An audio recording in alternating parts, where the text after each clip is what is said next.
Hey everyone, welcome back to Rocky Watches Movies. Today we're blasting into the hilarious and chaotic universe of Red Dwarf.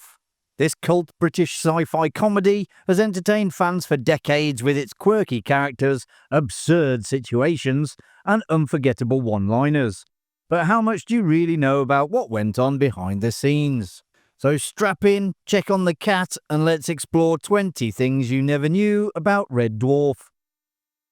Red Dwarf was originally inspired by Dave Holland's Space Cadet, a series of 5 sketches that aired as part of the BBC Radio 4 programme Son of Cliché, produced by Rob Grant and Doug Naylor in 1984. The sketches followed the misadventures of Dave Hollins, voiced by Nick Wilton, a hapless space traveller stranded far from Earth. His only consistent companion was his computer Hab, voiced by Chris Barry. After watching the 1974 film Dark Star, Grant and Naylor decided to adapt the Dave Hollins Space Cadet sketches into a television series, making several changes in the process. The pilot script was written years before the series aired in 1988, as the BBC repeatedly rejected the script. The show finally received its opportunity when Paul Jackson, a fan of the project, moved to BBC Manchester. He secured a budget from his superiors for a second series of Ben Elton's Happy Families, which was never intended to be produced. He then cleverly redirected the funds to create the Red Dwarf pilot. Gareth Gwenlyn was the head of BBC Comedy when Rob Grant and Doug Naylor were initially trying to get Red Dwarf produced. Gwenlyn was opposed to the show, claiming that a sitcom could not be set in space because there was no sofa. Consequently, when the series finally aired, the creators chose to use Gwenlyn's surname as one of the programme's invented swear words. Classic. Craig Charles didn't think much of the script, thinking it lacked the most essential ingredient for a sitcom, humour, but he took the job because the Young Ones producer Paul Jackson was involved. When the show's production was delayed because of an industrial strike at the BBC, he breathed a sigh of relief, thinking the show was going to be cancelled before it even began. Luckily, that's not what happened. Originally, Holly was just a voiceover, and his face wasn't even seen. By the time they were shooting the 3rd episode, Norman Lovett had persuaded the producers to show his face. They then had to reshoot scenes for the episodes already shot to include his funny face. Rimmer and Lister's relationship of not getting along living together on Red Dwarf was also mirrored on Earth. The two actors did not get along and hated each other in real life in the beginning. This may have had something to do with why it's so convincing on screen. Kryten's name is a direct nod to the title character of J.M. Barrie's The Admiral Kryten. In Barrie's story, Kryten is an impeccably skilled and effortlessly competent butler, devoted to serving an upper-class Victorian family with precision and poise. By naming the mechanoid Kryten after Butler Kryten, the creators cleverly signalled his role aboard Red Dwarf, a highly capable, obedient servant whose efficiency is both endearing and comically excessive. When the show was revived for a 3rd time, filming was moved forward to fit the actors' schedules, leaving Doug Naylor, now the sole writer and director, so behind that shooting began with only 4.5 completed scripts. In desperate need of material, he drew on ideas from Red Dwarf the movie, which he had spent much of the previous decade trying and failing to secure funding for. Initially, Alan Rickman was considered for the role of Rimmer, while Alfred Molina was a potential Lister. However, it was decided that their film commitments might make it difficult to secure their return if the show became successful, so the idea was abandoned. Norman Lovett, who eventually played Holly, originally auditioned for Rimmer, while Chris Barry, later cast as Rimmer, had auditioned for Lister. Craig Charles was first offered the role of the Cat, but requested to audition for Lister instead. And Danny John Jules arrived for his audition as the Cat, fully in character and costume. David Ross portrayed Kryten in the character's first appearance in Season 2, but he was unable to reprise the role when the writers made the robot a regular character. as he was committed to the play A Flea in Her Ear. The role then went to Robert Llewellyn.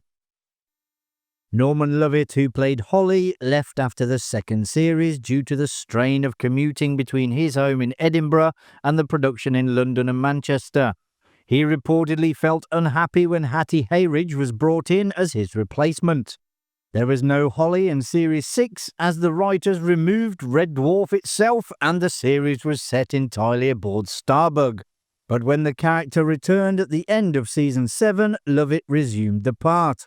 However, Holly was cut from the 2009 specials, reportedly because the crew could not feasibly carry a computer around on Earth, which upset Lovett. On his blog, he expressed his frustration, stating that none of the cast had contacted him, reflecting their self-centeredness and adding that he was unhappy with how he had been treated. He also reminded Grant and Naylor that they still owed him money for Red Dwarf movie rehearsals. Actor Robert Llewellyn is notable for his versatility, having appeared 4 times without the distinctive prosthetic makeup. His roles were Jim Reaper, a chilling yet memorable figure in the Season 3 episode The Last Day. In Season 4, he gave us a glimpse of the mechanoid in human form in the episode DNA, and also portrayed Bongo in Dimension Jump. He later took on the role of the Data Doctor in Back in the Red from Season 8. Llewellyn also co-wrote the episode Beyond a Joke from Season 7. For the show's 7th season, Chris Barrie was making the British Empire and requested a break from the science fiction series, where everything appeared to take twice as long. However, once he was working solely on Britus, he grew frustrated at the lack of attention to detail and soon returned full-time to the space series, where he clearly belonged. Lister's unconventional choice of transport aboard the ship was a cleverly repurposed Sinclair C5, the electric tricycle. Originally designed as a small, lightweight electric vehicle for personal use on Earth, the C5 was given a futuristic twist for the sci-fi setting, with additional handlebars added to enhance its practicality and visual appeal on screen. In 1992, Universal produced a US pilot of Red Dwarf, featuring a mostly American cast. However, Jane Leaves, before she was Daphne on Frasier, played the role of Holly, and Robert Llewellyn was persuaded to reprise his role as Kryten. He didn't tell the other cast members about his US adventure, and when they found out, it caused some friction between the cast members, with Craig Charles feeling cheated. The pilot followed the plot of the British first episode, but relied heavily on a script the cast didn't like. Although audience reaction was positive, NBC raised objections to the casting. A second low-budget pilot was filmed with Terry Farrell as a female cat, but NBC ultimately decided not to pick up that one either. Since Series 7 in 1997, Doug Naylor had been trying to develop a feature-length Red Dwarf film. A final script was completed, and Winchester Films produced marketing flyers hinting at a plot in which cyborg Homo sapienoids annihilated humanity, leaving only the Red Dwarf ship. Pre-production began in 2004, with Australia scouted as a filming location and costumes prepared, but funding proved difficult to secure. Both the BBC and the British Film Council rejected the project, despite rumours of potential A-list cameos. Elements from the early drafts were later incorporated into the Series 10 finale, The Beginning. In 2018, Naylor admitted that a film remained a long shot, with priorities likely focused on another television series and a stage show before any movie.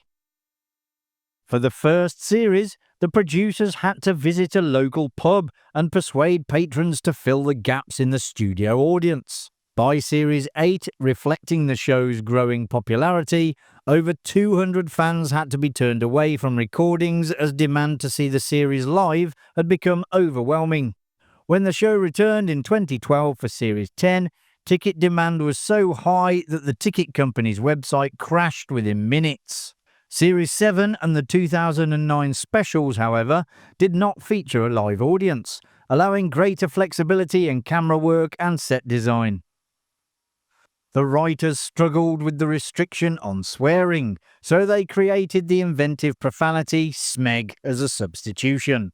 Despite this, 19 viewers rang the BBC complaint line after a feature on the show aired in Points of View, objecting to the word on the grounds that it had sexual connotations. Other insults coined for the series included Gimboid, Goit, and in one episode, as we said before, Gwenlyn. Red Dwarf magazine, renamed Smegazine from issue 3, was launched in 1992 and ran for 23 issues. It featured news, reviews, interviews, competitions, and comic strips, including adaptations of episodes as well as original stories, with fan favourites such as Mr. Fibble, the Polymorph, and Ace Rimmer. Several mobile games have been released, as well as the hidden area in the 2016 LEGO Dimensions Fantastic Beasts expansion, where players could explore sections of the ship and encounter references to the series. In 2024, Worms creator Andy Davidson showcased a custom Red Dwarf level to promote Worms the Director's Cut 1.5. In January 2003, Deep 7 Press released Red Dwarf the role-playing game, enabling players to create characters within the universe of the show. Options included humans, holograms, evolved pets, mechanoids, and gelfs. And there you have it, folks. You now know a little bit more about Red Dwarf. If you enjoyed the video, which I presume you did as you got this far, hit that like button and subscribe so you don't miss any future videos coming to Rocky Watches Movies. Thanks for watching. I'll see you in the next one. Bye for now.